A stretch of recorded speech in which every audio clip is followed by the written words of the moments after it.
Il était le deuxième d'une fratrie de 5 enfants et il était dans une famille, donc le père avocat, maman foyer. C'est une famille très chaleureuse, très simple, très ouverte, pas tellement engagée religieusement, plutôt traditionnaliste.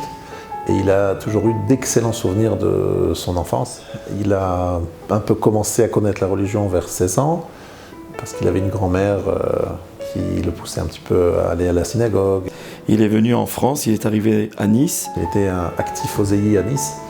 Bon, ils étaient un petit groupe de jeunes qui cherchaient, qui avaient des attentes, qui cherchaient, qui se cherchaient. Et puis de fil en aiguille, il est donc allé à Paris pour suivre ses études. Il s'est marié. Et puis ensuite, il a fait une année en Eretz Israël, dans la ville de Bnei Brak, au tout début de son mariage. Pour lui, c'était la découverte d'un monde très très inconnu, tout nouveau. Ça veut dire que c'était un jeune qui découvrait lui-même l'étude comme l'étude de la yeshiva. Pourtant, il avait fait ses études au séminaire rabbinique de la rue Vauquelin. Et ça l'a énormément marqué d'être dans un monde qui n'est que l'Imoud Torah, que étude de la Torah, du matin au soir, le monde de la yeshiva, le monde du kollel, et dans la pratique tellement orthodoxe, tellement intransigeante. Et il en a été inspiré pour toute sa vie. En tout cas déjà à l'échelle personnelle, parce qu'il faut savoir que c'était un homme qui était très très ouvert, mais qui était avec lui-même très exigeant. Et il est retourné en France, et puis tout doucement il a gravi les échelons au niveau du rabbinat. C'était d'abord dans la ville de Strasbourg, pour ensuite venir à Marseille, où il a changé la ville. En arrivant à Marseille, en fait, c'était un désert spirituel. C'est-à-dire qu'en fait, la synagogue, elle était vide, et elle était peut-être pleine à Kippour, et les gens connaissaient rien. C'est d'accueillir tous ceux qui d'habitude ne viennent pas écouter le message de cette Torah, et leur dire qu'ils sont chez eux, et que la Torah n'est pas la propriété d'une frange ni d'une catégorie des Juifs, mais que nous sommes tous Juifs, quelle que soit notre appartenance à la Torah, quel que soit notre engagement religieux. Ce qu'il a fait, c'est très simple. Lui, il avait un rôle. Il a dit, c'est de donner à la Torah toute sa place, et surtout faire en sorte que les gens ne voient pas dans les religieux, entre guillemets, les pratiquants, une espèce dangereuse et étrangère, lointaine, et peut-être un peu bornée, fermée. Et il a été un personnage qui était beau, qui était plein de charme, qui avait une vie matérielle tout à fait comme beaucoup de gens, on va dire, qui ont réussi dans la vie, quoi. Donc il avait une belle maison, une belle voiture, voilà. C'est un monsieur qui vivait et dont les gens pouvaient s'identifier. Ils disaient, voilà, si mon fils devient comme le Rav Sitruk, ben, je serai très fier et très heureux. Il disait lui-même, je suis un allumeur de réverbères. Ça veut dire, il disait qu'en fait, chaque juif a en lui une âme, une neshama, qui ne demande qu'à être allumée. Et puis, il disait, quand moi je viens, et dans mes mots de Torah, et dans mes mots d'amour à mes frères, j'arrive à éveiller quelque chose en eux, en fait, j'ai allumé une lumière qui existait. Et voilà ce qu'il a voulu faire toute sa vie, et ça, sa force, elle a été l'amour de l'autre, l'amour d'Israël. Il faut arrêter de présenter la communauté comme divisée, la communauté comme s'ignorant les uns les autres. D'un côté les religieux, de l'autre côté les laïcs, c'est faux. Nous sommes une famille, qu'on se le dise et qu'on le réalise. Sa façon d'être, sa façon de vivre, sa façon de parler, sa façon de s'habiller, sa façon de rigoler, sa façon d'être avec les gens, mais ça nous fait envie et on a envie de lui ressembler. Et vous verrez qu'en hébreu, comment on dit la France ? Tzafat, pas mal. Attendez, je vais le coincer. Et qu'est-ce que ça veut dire Tzafat, monsieur l'ambassadeur ? Zéro. Ah là, j'étais sûr. Rassurez-vous, personne ne le sait. Il est un peu foufou, un peu aventurier. C'est un homme qui a toujours voulu casser la baraque, quoi.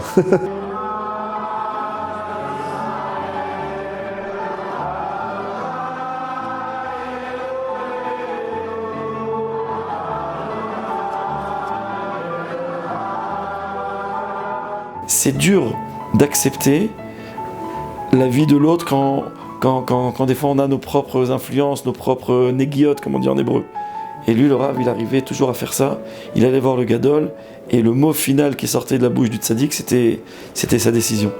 Mais combien de fois, même de France, il téléphonait à Rav Shach, il téléphonait à Rav Ovadia Yosef, ou il envoyait quelqu'un, parce qu'il ne bougeait pas sans l'avis des Gdolim.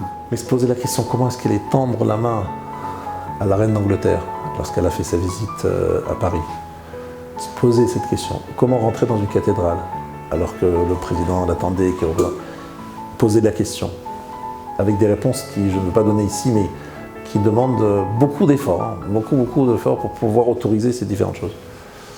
C'est se prendre entre guillemets la tête, c'est se casser la tête pour des choses que beaucoup d'autres disent, bon, je suis en main de France, c'est pour la bonne cause, allez, voilà, c'est un détail.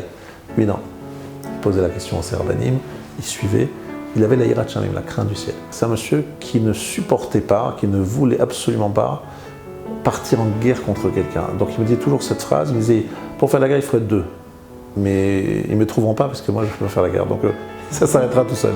Beaucoup de gens l'ont attaqué, beaucoup de gens ont voulu, et lui, il ne voulait absolument pas rentrer dans ce jeu-là, il était un pacifique et un amoureux du peuple juif.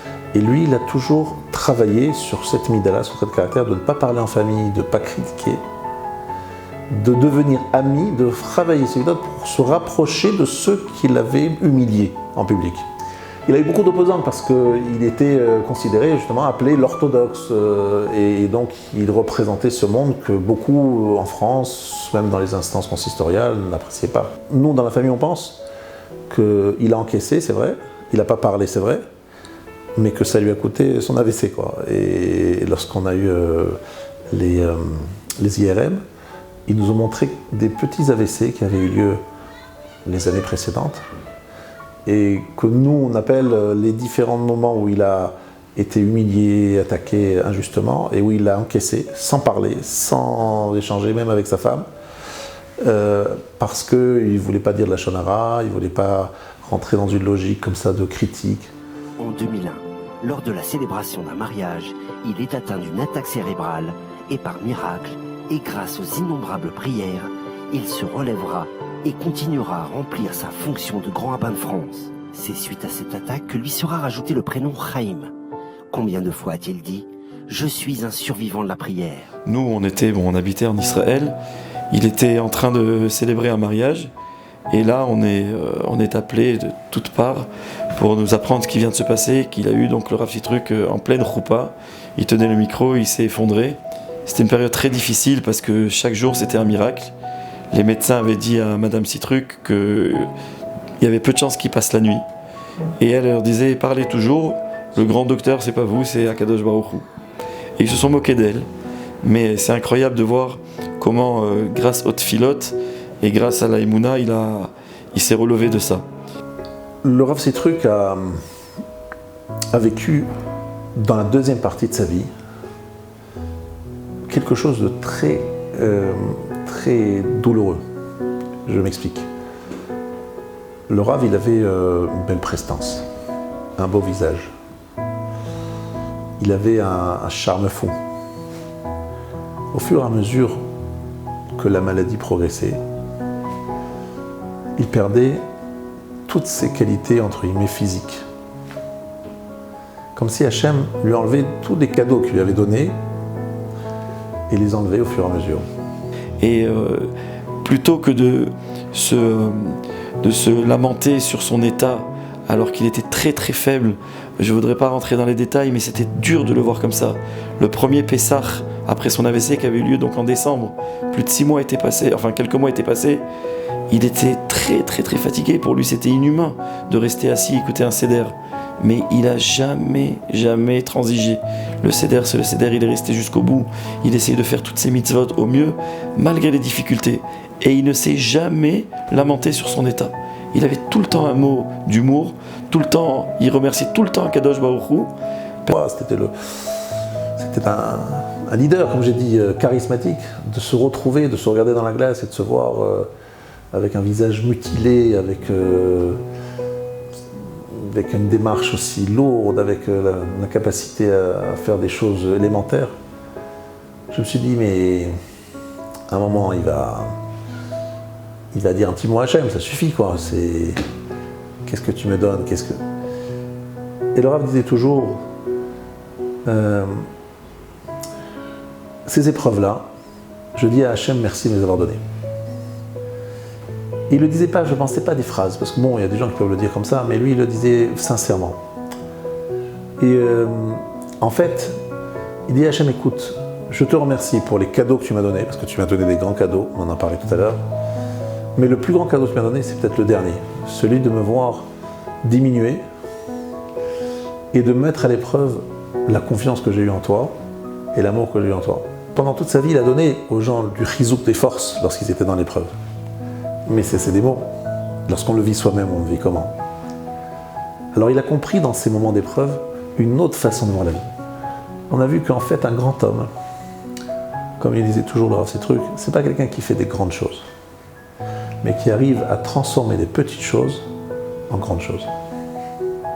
C'est les petites choses de la vie, comment dans chaque épreuve, chaque difficulté du quotidien lorsqu'il était malade, il ne lâchait rien. Jamais lâché, parce qu'en fait, ce qu'il a fait dans sa vie, il ne l'a pas fait pour la galerie, il ne l'a pas fait pour le paraître, il l'a fait parce qu'il y croyait vraiment. J'ai pensé souvent à Rabbi Akiva, celui qui disait à Hachem, tu vois, je t'ai aimé lorsque j'avais tous les honneurs, j'avais un poste important, j'avais des gens qui étaient, tout le monde était sous mon charme, mais je ne t'ai pas aimé parce que tu m'avais donné des cadeaux.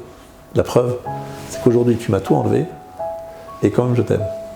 Et ça, c'est effectivement un personnage qui nous a beaucoup inspiré, qui nous a beaucoup, à nous tous. On peut dire vraiment qu'on est une grande famille autour du Rav Sitruk.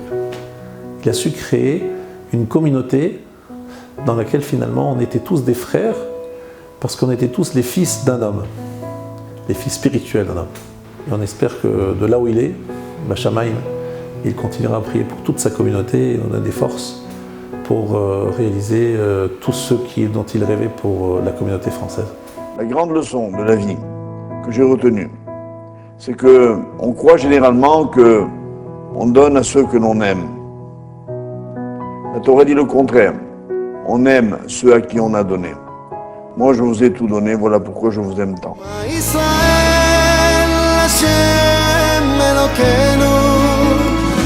שמע ישראל השם אחד,